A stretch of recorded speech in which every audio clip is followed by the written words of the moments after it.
Muito bem, muito boa noite a todos.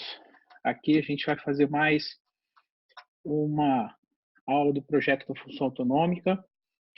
A gente quer agradecer a presença de todo mundo nessa live que a gente vai fazer aqui pelo Zoom, né? Estou em casa, aqui já é Natal, a gente já está no clima natalino, né?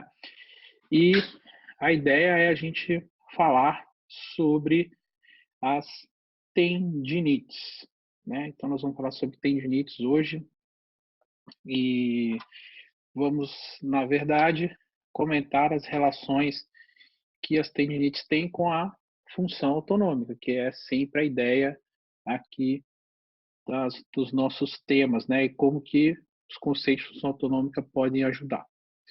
Muito bem, eu vou pedir para que, à medida que vocês puderem, vão colocando o nome de vocês aqui no bate-papo, coloca para a gente de onde você é e, aos pouquinhos, nós vamos já começar tudo isso, ok? Então a ideia é que a gente faça várias lives como essa, de temas que é, vocês escolheram, na verdade, né? Então eu coloquei uma caixinha de sugestões lá no Instagram, né? Quem me segue, e aí vocês foram colocando assim uma série de sugestões. Eu estou com pelo menos umas 19 sugestões aqui, tá? E quem quiser dar sugestões sobre temas também, é só colocar aqui no bate-papo, que eu vou anotando e vou colocando na minha lista de prioridades, tá? Então essa é uma que eu vou fazer sobre tendinite e a próxima é sobre cefaleia. E assim nós vamos seguindo a sequência, tá? Muito bem. Então, para a gente começar a falar um pouco sobre essa questão de tendinites, né?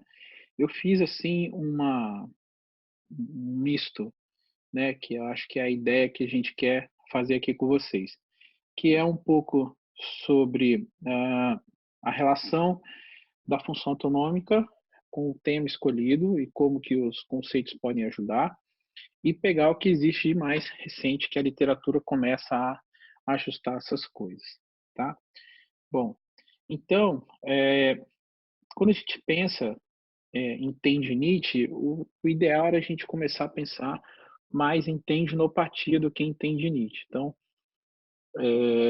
as doenças do tendão, na verdade, elas foram todas antigamente colocadas como tendinites, tá? E aos poucos foi se tirando essa nomenclatura de tendinite para tendinopatia, para toda uma diferenciação, para tenossinovite, é, para tendinites, tendinoses, enfim. Então, isso é algo que é interessante de todo mundo saber, tá? As diferenças entre tendinite, tendinose, paratendinite, né, as tenossinovites. Então, a ideia não é ficar dando aula de classificações das tendinopatias, mas começar a colocar a relação como o sistema nervoso autônomo pode estar atuando e como a função autonômica pode estar trabalhando em cima delas. Bom, quando a gente pensa em ah, problemas no tendão, normalmente a gente tem uma primeira relação que seria com a sobrecarga mecânica, que é o que é o mais comum. Então, o mais comum é todo mundo pensar numa sobrecarga mecânica, que isso gera inflamação, que essa inflamação ela vai gerar, digamos assim, esse atrito aumentado, e que normalmente isso está associado, por exemplo, com uma hipermobilidade. Tá? Para quem é do conceito osteopático, vai ter aquela relação da hipomobilidade com a hipermobilidade, e essa relação da hipo com a hipermobilidade causando essas questões associadas a inflamações, etc. Tá? Mas existe, na verdade, uma série de outras coisas associadas com isso. Uma das coisas que as pessoas pouco sabem, eu não sei se vocês já sabiam disso, é que existe inervação autonômica no tendão. Não sei se vocês sabiam disso, tá? Não é uma informação que é muito muito usual, tá? Via de regra, as pessoas não sabem disso. Normalmente a gente entende que a inervação de tendão é mais aquela questão lá da questão somática, né, que vai ter somente aqueles nervos mais sensitivos, etc. E com isso você vai ter a questão da propriocepção de tendão, né, e da força têncil dele, da capacidade de transmitir carga, de dar o feedback para ações musculares, né? A gente tem algumas das técnicas que inibem a musculatura por uma ação de tendão, enfim. Toda essa questão já é muito mais detalhada. Mas existem umas questões sobre o tendão com a relação autonômica dele, tá? E é bem interessante de começar a entender isso. Então, a primeira coisa que é interessante da gente começar a comentar é que o tendão, ele tem umas divisões que são interessantes a gente entender. Então, uma das divisões dele é aquela divisão das camadas do tendão. Então, a gente vai ter aquelas camadas mais externas, aquelas camadas mais médias e aquelas camadas mais internas do tendão, tá? Que a gente vai ter como nomenclatura, né? Como se fosse assim o epitendão, mas ao redor, o paratendão, e a gente vai ter o endotendão, né? Como se fosse capas e camadas que o tendão vai deslizando uma sobre a outra. Então, essa questão do tendão, ela vai ter esse deslizamento como se fosse um telescópio. Então, essa questão telescópica do tendão, ela vai ajudar a fazer com que a distribuição de sangue seja feita sobre o tendão. E, digamos que dos principais aspectos que geram problemas nos tendões é a vascularização. Então, quando a gente tem problemas de vascularização do tendão, é onde ali vai começar a ter possíveis problemas. Então, a gente tem sobrecargas mecânicas, e dessas sobrecargas mecânicas sobre o tendão, isso pode afetar a sua vascularização. Tudo bem, até aí não tem muita novidade, tá? A vascularização do tendão, a gente sabe que ela é uma coisa importante, que ela deve ser trabalhada. Um dos aspectos interessantes que eu quero pontuar é que essa vascularização ela está relacionada a uma inervação autonômica. E é aí que começa. Então, por exemplo, um tendão que está em sobrecarga, que começa a gerar processos inflamatórios um atrás do outro, em geral, ele tem uma relação simpática ali alterada.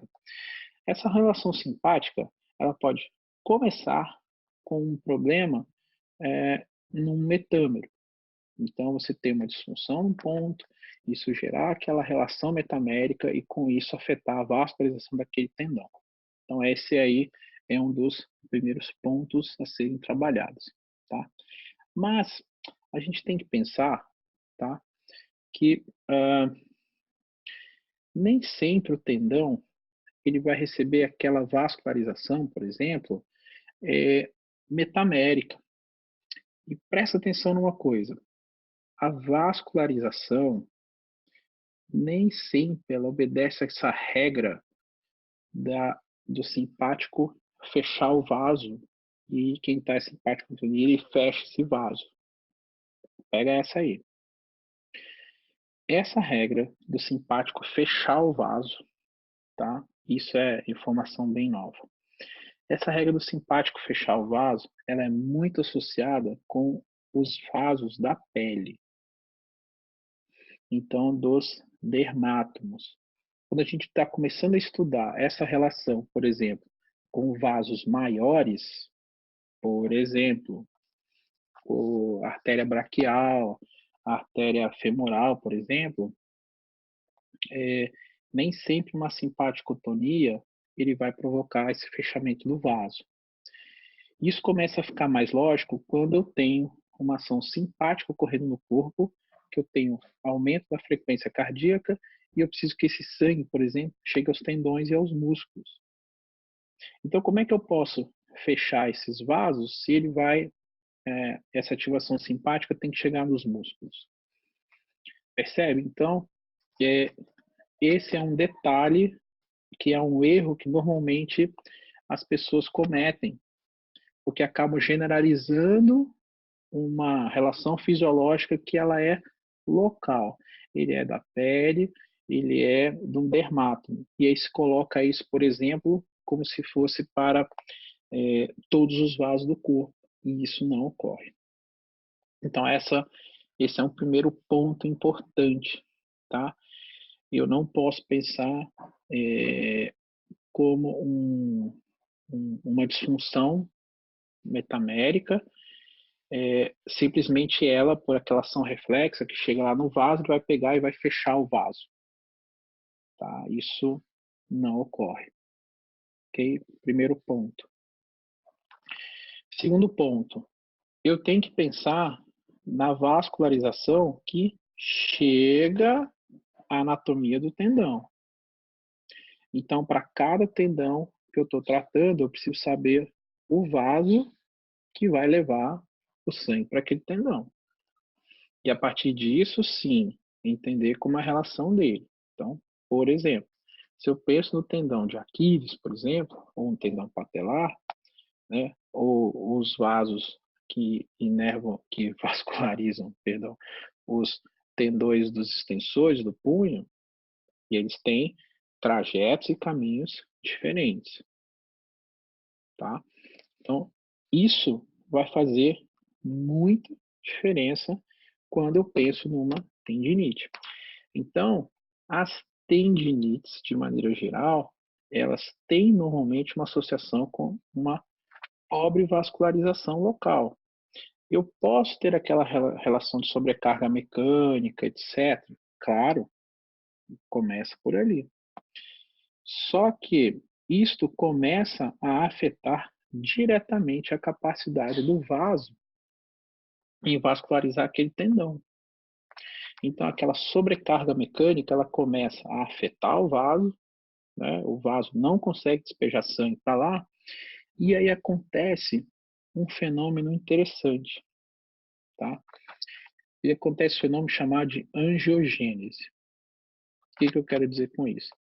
Ele começa a produzir vasos novos lá no local do tendão.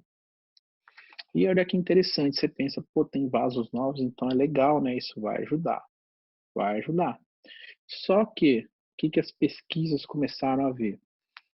E as pessoas que começam a ter mais vasos no local, eles também começam a ter mais mediadores inflamatórios. E aí existe uma célulazinha, então estou fazendo um apanhado geral primeiro. Existe uma célulazinha do tendão que é chamada tenócito. Tá? Essa tenócito é a célula que vai diferenciar nas outras células do tendão. E essa célula, quando está em um processo inflamatório muito em cima dela, ela começa a ter problemas em como ela vai processar a carga mecânica. E isso pode começar a gerar outros problemas. Bom, pega essa aí primeiro. Então, olha só. Vamos lá. Tentando já organizar um pouco da informação que a gente já passou. Existe uma relação do sistema simpático com o tendão? Sim, existe. Ok. Segundo, de onde vem essa inervação simpática? Né? Ela vem dos núcleos que vão estar inervando localmente aquela região e seguindo junto com o vaso. Tá? Ok, muito bem. E uma coisa que é interessante saber é o seguinte, por onde que entra o sangue no vaso? Por onde que o sangue vai passar para adentrar o tendão?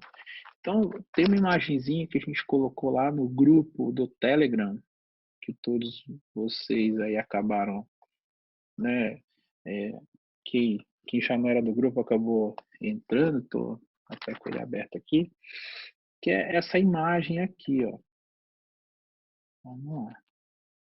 Deixa eu colocar ela maior aqui, vou compartilhar a minha tela.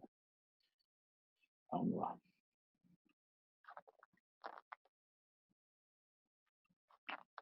Muito bem. Então está aqui a minha tela, ó. E aqui é, por exemplo, uma referência aqui de como o tendão é vascularizado.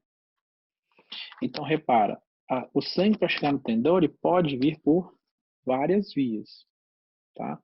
Então, por exemplo, parte da vascularização do tendão calcâneo, por exemplo, ele vem descendente, ascendente e vem também medialmente nele, ou seja, tem que vir sangue de tudo que é canto. A ideia é mais ou menos essa. Só que esse sangue, ele tem que chegar numa estrutura do tendão que é a mais externa. E aí é que está o negócio. Então vamos lá. Quando ele chega na estrutura mais externa, ele chega mais ou menos nessa área aqui, ó. Vamos lá. Então você tem uma área que é chamada de paratendão, tá? E normalmente os vasos, eles vão estar mais calibrosos ali. Então nesta porção do paratendão é onde vão estar a maior vascularização do vaso, tá? Então nisso a gente começa a ter alguns detalhes. Então, vamos lá. Dentro do vaso, eu vou ter uma natural pressão, ou seja, o sangue ele tem que sair daquele ponto aqui e entrar entre, digamos assim, esses pacotes de fibras. Então, eu tenho que passar por entre esses pacotes de fibra.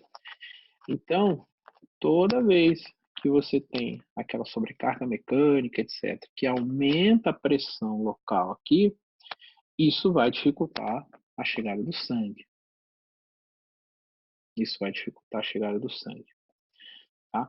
Então, pensando nisso, tá? Eu tenho que entender como funciona esse epitendão. Tá? Essa área aqui de epitendão, se eu tiro esse negócio aqui para cá.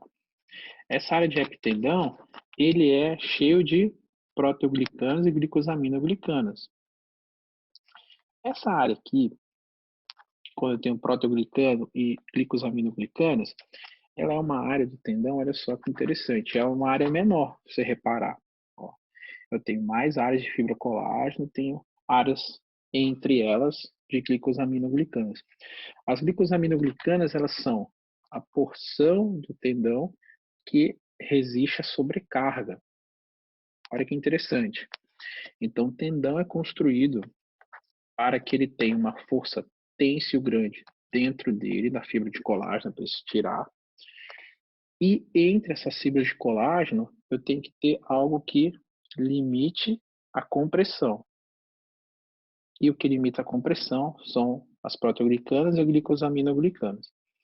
Então, isso, via de regra, ele acaba tentando proteger a passagem do vaso para que o sangue chegue nessas porções mais internas. Tá? Então, e que isso acaba remetendo? Isso acaba remetendo, por exemplo, algumas informações interessantes. Então, é muito mais fácil que a gente comece a ter lesões no tendão pelo paratendão do que dentro do próprio tendão. Olha que louco. Por quê?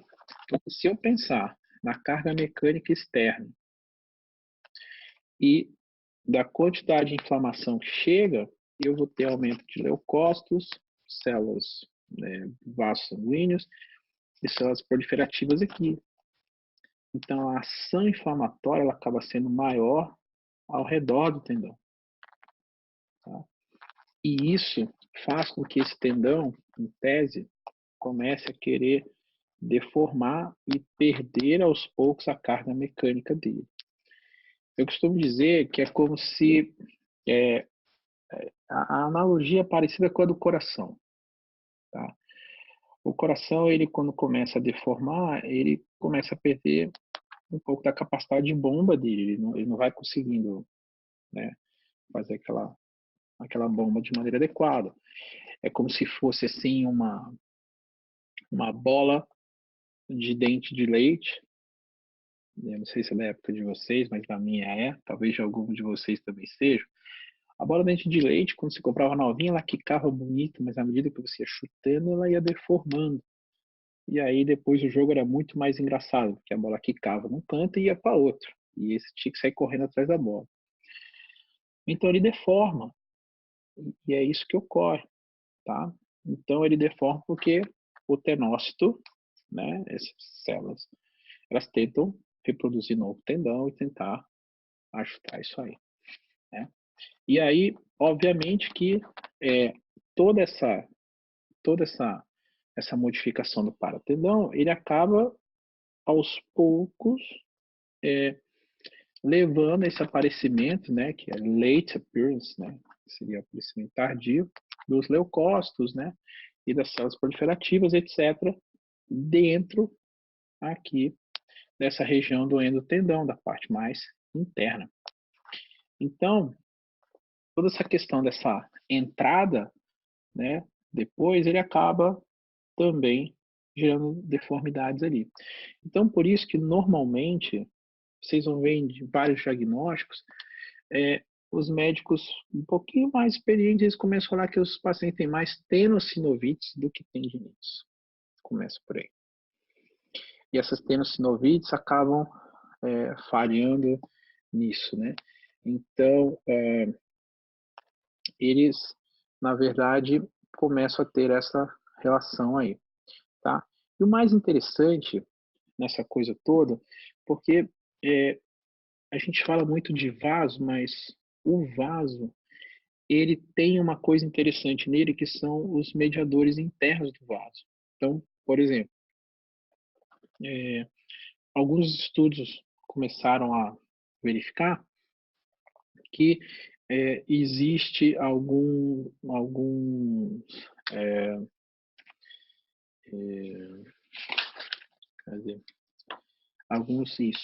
peptídeos dentro desses vasos aí. Olha que louco. Então, olha que interessante. É mais ou menos assim. Eles começaram a estudar os vasos lá na bioquímica deles, corte histológico, e viram que muitos deles, né, eles têm peptídeos autonômicos lá, que seriam, por exemplo, acetilcolina, que seria, por exemplo, noradrenalina. Tem vestígio dessas coisas ali? Tem. E olha que interessante, como assim tem vestígio disso? Então, isso começa a dar uma informação que existe inervação autônoma naquela região.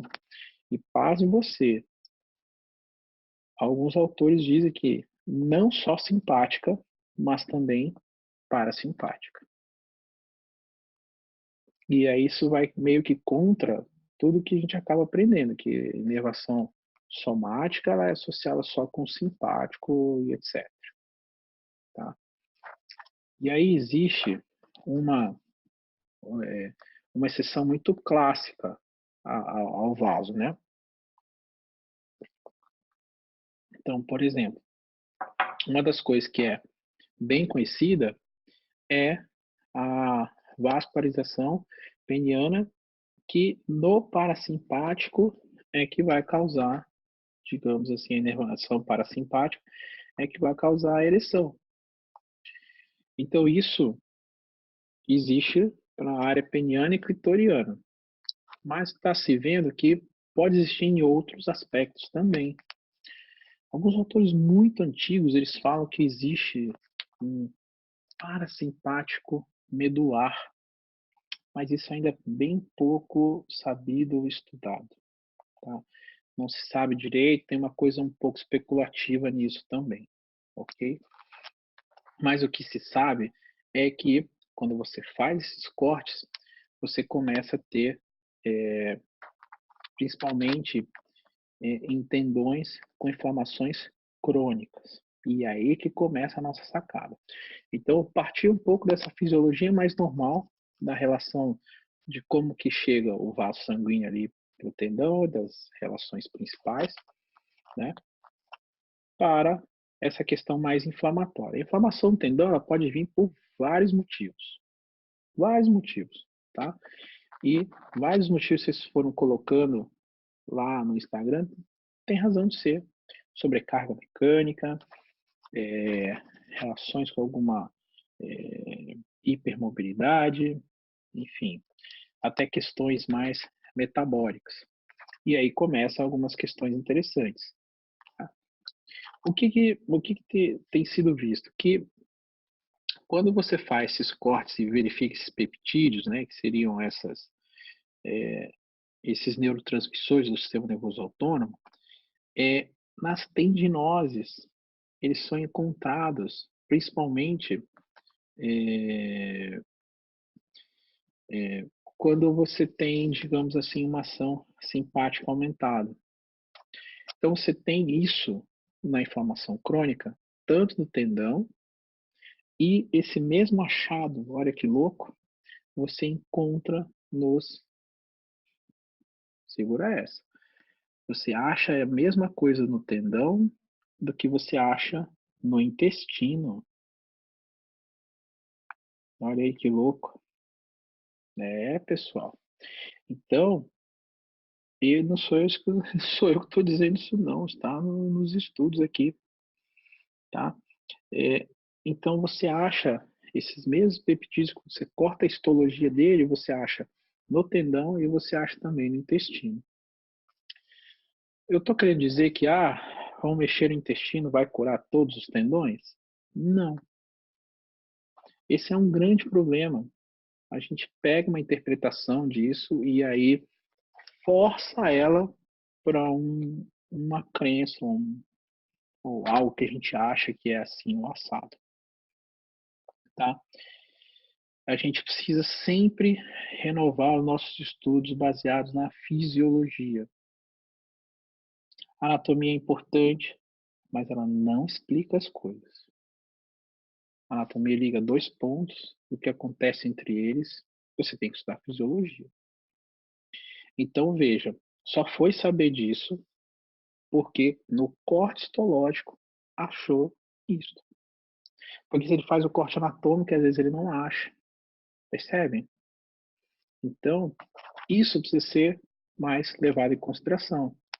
Então, por exemplo, existem nesses vasos sanguíneos dos tendões que ficam ao redor do tendão, no paratendão, aquela coisa toda, né? Receptores alfa nele.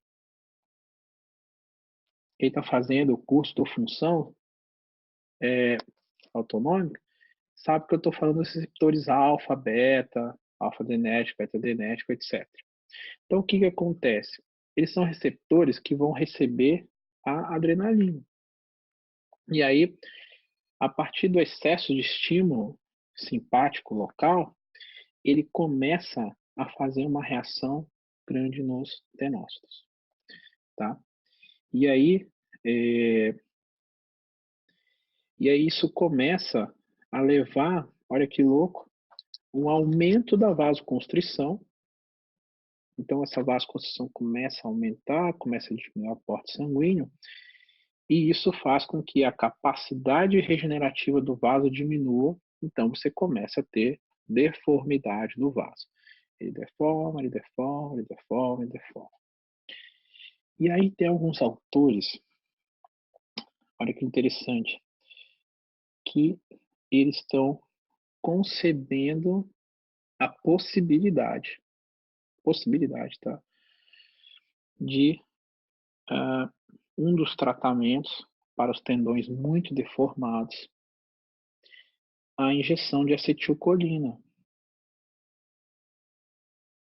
Novamente, ó, quem está sacando mais a função autonômica vai entender o que eu estou falando. Se você injeta acetilcolina, ele gera um estímulo parasimpático local. E aí esse vaso começa a ter uma ação diferenciada.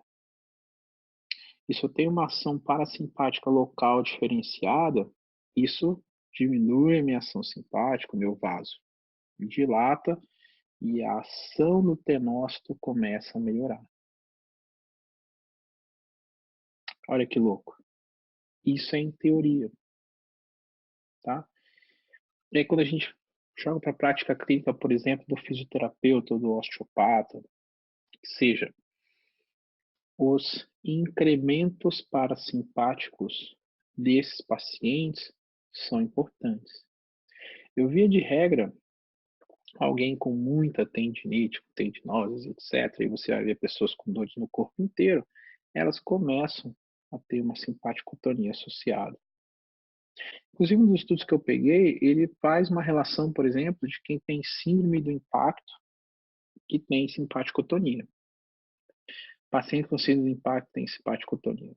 Aí você pensa, poxa, então, se eu melhorar a simpaticotonia desse cara, eu vou tratar a síndrome do impacto.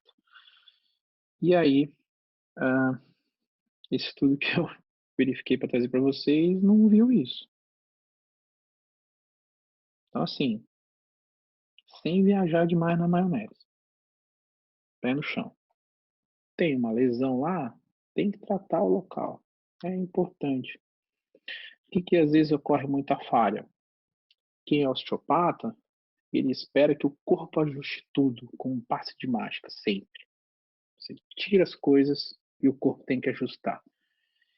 Mas olha só, uma outra coisa que existe é que essas células, os tenócitos, quando são alteradas, tá? Quando elas são alteradas, elas passam. Olha lá, essa aqui é a informação das boas. Essas células, quando estão alteradas, elas passam a produzir catecolaminas. As catecolaminas são os mediadores, os neurotransmissores do sistema nervoso autônomo. Olha que louco, olha o que eu estou dizendo. O tendão deformado, ele começa a produzir noradrenalina. E aí, quer dizer, imagina que você pega um tendão deformado, tira os estímulos, sei lá, trata a disfunção da cervical, do cotovelo, etc., o que for, tá? E é aquele tendão deformado, ele está mantendo a simpaticotonia local. E o que você fez, ó, não adiantou de nada. E aí o cara tem aquelas tendinopatias crônicas, vai no osteopata, ele mexe numa coisa ali, numa coisa lá, tal, e nem sempre melhora. Aí a pessoa tem uma, digamos, uma tendinite crônica, 2 ou 3 pontos, por exemplo, e ela tem sintomas de simpaticotonia. E às vezes ela te procura por esses sintomas de simpaticotonia. E aí você, às vezes, não consegue associar essas coisas. Você não associa que aquelas deformidades, por exemplo, elas podem estar contribuindo em longo prazo para aumentar ou deixar o sistema mais simpático-tônico. Então, quando a gente explica que a função autonômica é muito mais do que saber só o sistema nervoso autônomo, aquelas, né, simpático faz isso, parasimpático faz aquilo, isso tudo, beleza, está aí disponível. Mas essa integração desses sistemas todos é que vai começar a fazer diferença para você entender como tratar o paciente. Então, por exemplo, se eu quero modificar o tendão, eu preciso alterar mecanicamente ele. Então, eu preciso ter técnicas, terapias, etc. Possivelmente, né, o que seja mais já conhecido e validado possível, para que você transforme aquela célula de novo numa célula mais adequada, porque além disso tem umas células que são meio satélites ao redor. Se você consegue trabalhar melhor esses tendócitos, o tendão pode retomar a sua forma mais original. E quando ele retoma a sua forma mais original, você vai tender a diminuir a simpaticotonia. Então, olha que louco, a gente começa a pensar que a tendinite é influenciada por uma simpaticotonia. E aqui eu estou mostrando que isso pode ser o contrário. As simpaticotomias podem estar associadas com tendinites crônicas. Aí a pessoa fala assim, mas é porque a pessoa tem dor, ela fica ansiosa, ela fica nervosa, ela fica assim, ela fica assada. Ok, pode ter relação? Pode. Mas, e se não for? E é isso que eu tenho buscado tentar entender para mim e tentar explicar para os meus alunos. Que é algo assim, ó, primeiro, comece a entender mais o sistema nervoso autônomo. Estuda aí, legal, tá. Daqui a pouco você vai ter que entrar para um outro patamar. Vai fazer os estudos de função autonômica, começar a entender o básico dessa coisa toda, para que a gente comece a avançar nisso, porque isso é uma ciência que vem crescendo a todo dia. Toda semana eu recebo um paper novo que isso acaba, né, dando mais informações. Então, isso começa a fazer sentido quando você começa a ver pacientes que eles não melhoram. Aí o paciente não melhora com aquela tua técnica, com aquela tua intervenção, e você fica meio perdidão, não sabe por que que ele não melhora. E acontecem umas coisas muito loucas, que, por exemplo, um fisioterapeuta clássico, que sabe muito sobre tendão, ele vai lá, faz as técnicas adequadas, recupera funcionalmente aquele tendão, faz uma reabilitação bacana, remodela o tecido. Então, quando a gente começa a entender essa integração, eu começo a sacar também que existe o contrário. Existem os tendões com problemas influenciando a parte autonômica, levando o sistema a estar com problema. Tá? E agora, quando a gente fala de vascularização também, eu tenho que entender que qualquer coisa, mas qualquer coisa que afete a vascularização, que dificulte a chegada vascular a qualquer tendão, ele é possivelmente um, uma, um fator contribuinte para formações de tendinites, tendinose, tendinossinovites, etc. Qualquer fator que dificulte a chegada de sangue.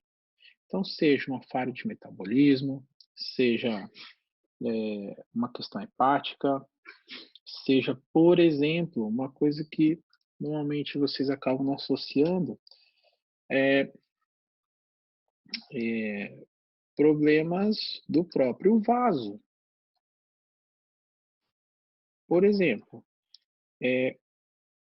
imagina uma pessoa que está obesa. Como é que é, por exemplo, o vaso internamente dela? Possivelmente esse vaso não é saudável, ele não é maleável, ele não é flexível. O vaso precisa contrair e relaxar. Então, essa pessoa, ela pode ter mais falhas nisso.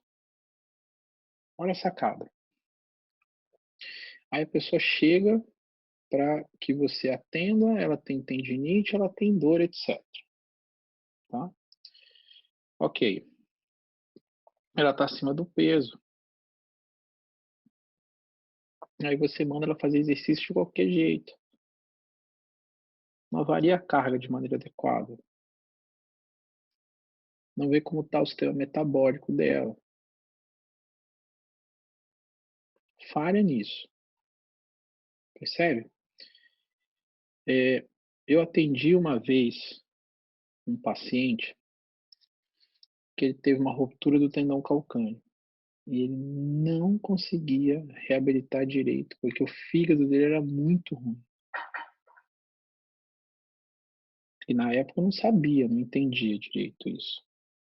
Porque a gente entende que é aquela coisa mecânica local que vai ajudar. E ok, ela ajuda em certo aspecto. Mas é a mesma coisa que eu querer fortalecer alguém lá numa sessão de fisioterapia, por exemplo. Vou fortalecer o senhorzinho lá, tá?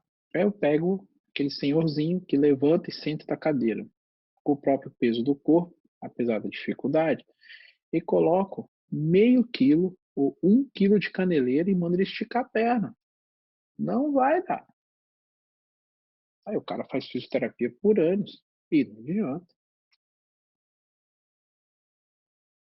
Ele vai ganhar massa magra? Sim. Você vai ganhar massa magra? Sim. Não vai. Você não colocou princípio de treinamento, princípio de sobrecarga. Não vai. Ele está comendo adequadamente, o sistema metabólico dele, você vai gerar lesões musculares para que o sistema metabólico reponha aquilo com fibra muscular e ele ganhe força. Percebe? Então, assim, tem muita falha em nossos aspectos de reabilitação das pessoas. Percebe? Então, assim, eu estou querendo deixar a coisa não só tão voltada assim a um público somente que são alunos meus do Pati e tudo mais. Mas veja, a gente às vezes vive num mundo de ilusão, de que mexer num ponto ou outro e tudo melhora sozinho. Não funciona assim, né? Então, é importante que a gente comece a ter essa relação. Primeiro, então, tendão, tendinites, todas essas coisas da vida, eu penso muito mais em vaso do que de qualquer outra coisa. O vaso, tá bom? Como está o vaso? Segundo, vou pensar no trajeto desse vaso. Todo o trajeto desse vaso, tá? Ok, supimpa, legal. Supimpa é antigo, hein? Ok. Terceiro ponto, o vaso por si está legal? É importante, tá? E aí, eu preciso, em seguida, ver aí realmente essa ação autonômica local, tá? Então essa é uma das questões assim importantes, né? Então veja, eu coloquei aqui e é uma falha que normalmente as pessoas têm de achar que eu falo sobre sistema nervoso autônomo. Eu falo sobre função autonômica, que é diferente. Você vê que a relação é com os outros sistemas. Então, veja, eu posso ter na minha mente que eu mexo alguma coisa no paciente, ele desativa o sistema simpático, acontece um milagre localmente ali e pronto, tratei meu paciente. quando eu começo a dar mais a fundo a coisa, eu começo a entender que eu desativo o sistema simpático local, ok? Ele retira aquele estímulo, mas tem 200 outras coisas que pode estimular aquele negócio lá. E está continuando o problema. Aí eu tenho um vaso internamente que ele é ruim, por exemplo, né? E, inclusive, por exemplo, uma das coisas que faz muito o tendão inflamar é a presença de substância P no tendão, nos vasos do tendão. Substância P. São mediadores inflamatórios. Por que uma substância P vai estar mais no tendão? E olha que interessante, normalmente você vai ter uma hiperplasia vascular. O vaso local, ó, vai ficar demasiado, perde pressão. Não adianta só tirar o estímulo simpático disso, percebe? E aquilo em si vai gerar, digamos, uma reação de estresse e ativar o sistema simpático. Quando ativa o sistema simpático, ativa o sistema imune e ativa a cascata inflamatória. E o negócio começa a rodar.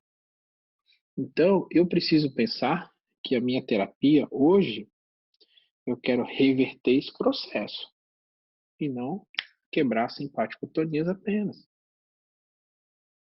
Então, isso ainda é pouco, percebe? Então, eu tenho que ir lá no tecido, moldar o tecido, sentir o tecido. Eu preciso melhorar o fluxo do sangue chegando no local. Eu preciso dar estímulos corretos. Eu preciso muitas das vezes, eu precisaria às vezes que tivesse fisioterapeutas super especializados que conseguisse dar o estímulo corretinho no tendão ali, ó, certinho nisso. Por que você fala de fisioterapeutas? Porque o meu tipo de atendimento, eu não faço reabilitação assim do cara ir 3, 4, 5 vezes por semana lá para ficar dando estímulo. Entendeu? Eu prefiro enviar para um colega que atende.